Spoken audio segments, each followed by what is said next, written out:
আসসালামু আলাইকুম, welcome to my another blog. সবার কেমন আছেন? আপনাদের দয়া আলহামদুলিল্লাহ ভালো আছি, ভালো মন্দ মিলিয়ে। তো প্রতিদিনের মতো ঘুম থেকে উঠে ফ্রেশ হয়ে গেলাম, বেবিকে ফ্রেশ করলাম, দেন নাস্তার জন্য ওয়েট করতেছি। আর তার বাবাকে ডক্টর বলছে একটু হাঁটাচলা করতে, তাই ওকে দিয়েই নাস্তা রান্নাতে দিলাম। দেন ওকে পাঠাইছি নাস্তা টাস্তা আনতে। ও চলে গেল নিচে। দেন আমি ওকে বলতেছিলাম তোমার চুটটা দাও, রেখে দেই। ও একবার দেয় একবার রাখে, এমন একটা অবস্থা। লাস্ট ফিনিশিংয়ে দেয়ই নাই। দেন ওর বাবা নাস্তা নিয়ে চলে আসছে। আর আজকে নাস্তাটার মেনুতে ছিল পাউরুটি। কারণ আমরা যে টাইমে ঘুম থেকে উঠেছি ওই সময়টাতে আমাদের এলাকায় পরোটার কোনো নামগন্ধই ছিল না। কারণ 12:30 বা 12টার পরে যদি আমরা ঘুম থেকে উঠি তখন এই এলাকাতে পরোটা পাওয়া টাফ। তো এই জন্য আজকে আমরা পাউরুটি দিয়ে নাস্তাটা কমপ্লিট করলাম। দেন তার সাথে একটু শয়তানি করতেছিলাম। আর আজকে অনেক বেশি লেট হয়ে গিয়েছিল কাজ করতে করতে, এই জন্য আর কি। আর যেহেতু ঘুম থেকে দেরি করে উঠছি, কাজটা দেরি করে করলাম। দেন ওর সাথে ফাইজলামি করে এর মধ্যে ও পড়ে গেছে খাট থেকে, পড়ে ড্রেসিং টেবিলের চিপাতে পড়ে মাথার মধ্যে ব্যথা পাইছে। দেন ওকে মাথায় পানি টানি দিতে গিয়ে ও গোসল টোসল করে ফেললো।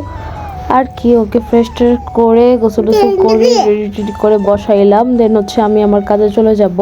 তো ওকে বলতেছি তুমি এই চিপসটা কমপ্লিট করো, কারণ যেহেতু কান্নাকাটি করতেছিল আর খুবই বেশি মাথায় ব্যথা পাইছে পিছন দিয়ে।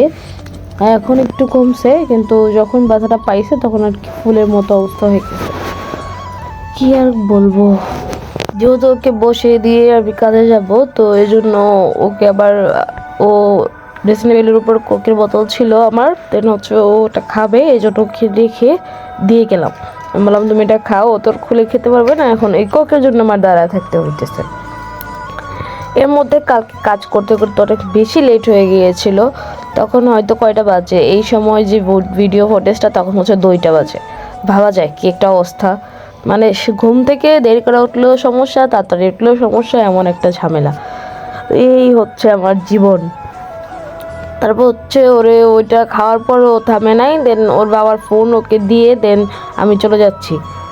তো গোসল টোসল করে মানে ফার্স্টে কাপড় চোপড় ধুতে গেছে, এখন আবারও সেম খাবে। ঠিক আছে ফাইন, তুমি তখন যেহেতু খাই নাই রেখে দিছিল, তো এখন আবার দিলাম, তাও খায় নাই।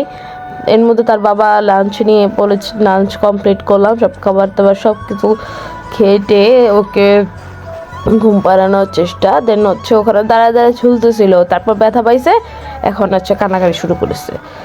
তারপর কি আমি একটু ঘুমায় মোবাইল চালাইতেছিলাম, তারপর দেখি ঘুমায় গেছে। আর এখন মাগরিবের আজান শেষ হয়েছে, মানে 6:30 বাজে। তখন সে ম্যাডাম উঠে গেছে।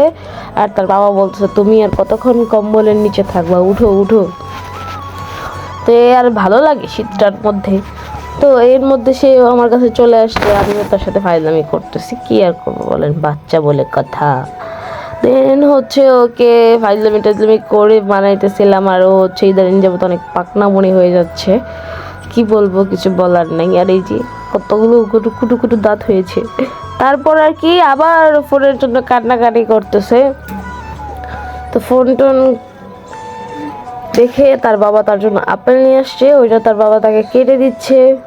আমি বসে বসে দেখছি। আমি আর কাজ কি ভাই, আমার ভাই শীতের দিনে কাজ করতে অনেক আলসামি লাগে। তো যাই হোক, কেউ ভিডিও দেখে খারাপ মন্তব্য করবেন না ভাই, আমি ভাই এমনই। তো সবাই ভালো থাকবেন, সুস্থ থাকবেন, আমাদের জন্য দোয়া করবেন, আর অবশ্যই আমার হাজব্যান্ডের জন্য দোয়া করবেন। টাটা, আল্লাহ হাফেজ, টাটা টাটা।